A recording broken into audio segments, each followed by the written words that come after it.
Structural, architectural, mechanical, we all modeled it fully, starting in the beginning and doing coordination along the way. Each our own softwares. We all used Revit. We all used Revit in this case. And then during construction, during design and then during construction, we brought it all together in Navisworks along with fabrication models to coordinate the building.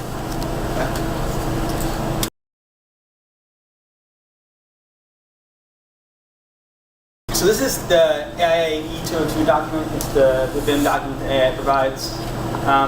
What we like to do as architects is get our design team together at the beginning of the project and everyone sort of agree to what they're going to have modeled when. If you don't know, Revit can do some things, it can't do some things, so there are certain things we have to agree that just aren't going to be modeled, or certain things that structural has to do before mechanical can work, and vice versa. So we all fill this chart out with who's going to do what by when, and that helps everyone meet certain deadlines along the design process. That wasn't part of our contracts, though. No, it's not contractual. It's just something that we like to do as an architect to help coordinate the team. And so it wasn't required by contract with the owner, and then we didn't necessarily contract require it with our consultants, but it was an idea that, let's jump in. We've been modeling in ACA for years. Our mechanical had been modeling, here and there for years also. Structural, not so much. Civil, not at all. But we hadn't been running clash detection and doing it at the level that we had done it in this project. And from the front, having everybody agree to at each phase have these things modeled so that we were all on the same page, so that when we could, go to each design review, we would have our model there. And every time we met with the owner or with the client, this didn't start from the beginning, but we used it for programming, for furniture. We looked at the building from the inside, from the outside. This is, some examples of the clash detections that we ran during design, so that we had a little extra QC on it. The owner could rest a little easier that a lot of the stuff with ceilings and piping or mechanical was being picked up in the design phase. But then also these were tools that we could bring to the table, and every time we sat down with Henley, and we could say, do you have a question? Let's look at how those spaces overlap. And when we met with the users, we could also go over everything in 3D with the users as well.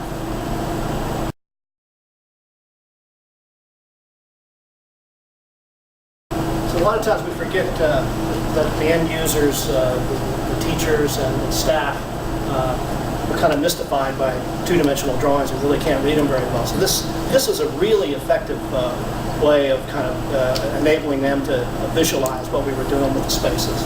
And it helped them to kind of help design the space and become part of it, and in the end, kind of achieve a buy-in from everyone. And they basically knew what was going to be built.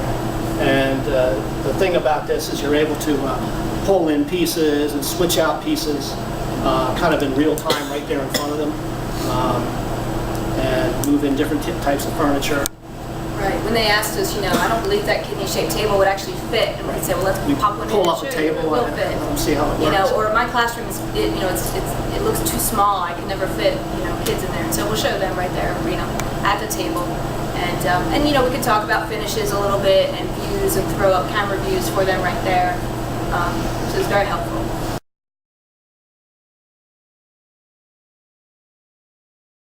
And we also use the energy model. Why don't you explain this a little bit more? Yeah, I think one of the benefits was that we created an energy model early in the process. The schematic phase, the actual design development phase, we do a preliminary energy model to kind of benchmark the performance. And then as it goes on, we develop that energy model. One of the benefits we see, instead of waiting until the end of the building, working with that earlier, is it becomes a decision-making tool. You're able to evaluate, whether things make sense. Having Henley on board from a cost standpoint, it's quick and easy to do life cycle cost. We looked at some of these shading devices. How much energy does that save on a yearly basis, and we just model that, and then Dave was able to provide us some costs on that, so we could quickly make some decisions to find out that while these shading devices on the Southwest, they did provide some energy savings. There was a premium for that, and because of not the pure Southern orientation, but some of the Western. The payback wasn't as quick as we would initially hope. So, having an energy model early in the process is definitely a valuable tool for everyone involved to make those decisions. And I think, bringing a CM on board early to help with some of that pricing only helps the process feel that much smoother.